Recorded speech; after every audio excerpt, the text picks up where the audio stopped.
2025 তাৰিখে ভাৰতবৰ্ষৰ সংসদত লোকসভাত মাননীয় বিত্তমন্ত্ৰী নিৰ্মলা সীতাৰমণ ডাঙৰীয়ানী তাত উপস্থাপন কৰিছিল আৰু এই বাজেটখনৰ কেইবাটাও গুৰুত্বপূৰ্ণ দিশ সন্দৰ্ভত আমাৰ শ্ৰদ্ধাৰ ৰাজ্যিক কমিটিৰ অন্যতম সাধাৰণ সম্পাদক তথা প্ৰাক্তন মন্ত্ৰী প্ৰাক্তন সাংসদ পল্লৱ লোচন দাস ডাঙৰীয়াই সুন্দৰভাৱে কিছু কথা আমি সকলোৱে বিভিন্ন জিলাত ৰাইজক অৱগত কৰা আৰু সমগ্ৰ ভাৰতবৰ্ষত এক অমৃত মুহূৰ্ত বা ভাৰতক এখন সকলোকে সমৃদ্ধশালী ৰাষ্ট্ৰ হিচাপে নিৰ্মাণ কৰাৰ যি ৰূপৰেখা তেখেতে প্ৰস্তুত কৰি সদনত দাখিল কৰি কেন্দ্ৰীয় বাজেট নিৰ্মলা সীতাৰমণ ডাঙৰীয়ানীয়ে সংসদত এই সাংবাদিক মেল সম্বোধন কৰিব বিচাৰিছে। আমাৰ লগত আছে আমাৰ ৰাজ্যিক কমিটিৰ সন্মানীয় সভাপতি। আজি আমি আমাৰ মঙলদৈ দৰং জিলাৰ আমাৰ ভাৰতীয় জনতা পাৰ্টিৰ কাৰ্যালয় আজি এই সংবাদ মেল অনুষ্ঠিত কৰা হৈছে।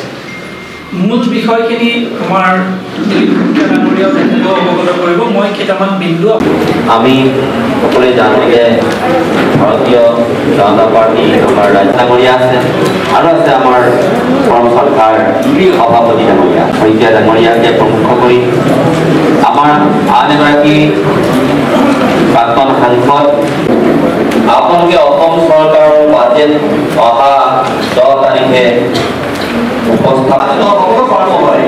আজি আমাৰ অসম চৰকাৰৰ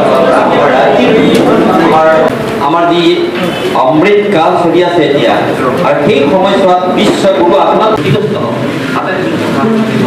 ক'ব পাৰে। গতিকে মই কিবা সেই কল্যাণকামী বুলি ভবা যিসমূহে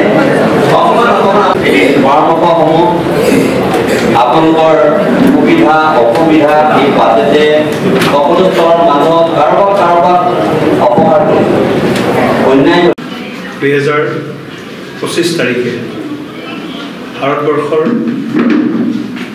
সংসদত লোকসভাত মাননীয় বিত্তমন্ত্ৰী নিৰ্মলা সীতাৰমণ ডাঙৰীয়ানী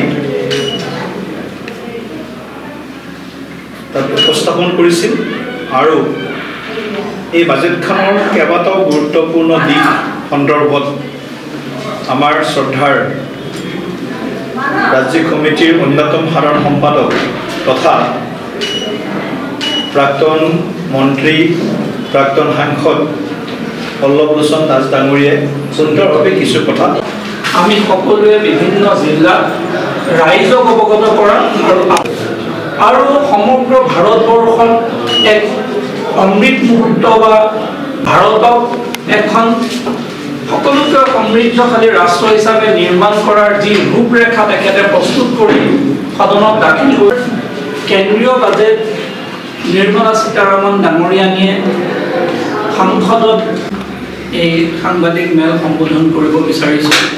আমাৰ লগত আছে আমাৰ ৰাজ্যিক কমিটিৰ সন্মানীয় সভাপতি। আজি আমি আমাৰ মঙলদৈ দৰং জিলাৰ আমাৰ ভাৰতীয় জনতা পাৰ্টিৰ কাৰ্যালয় আজি এই সংবাদ মেল অনুষ্ঠিত কৰা হৈছে।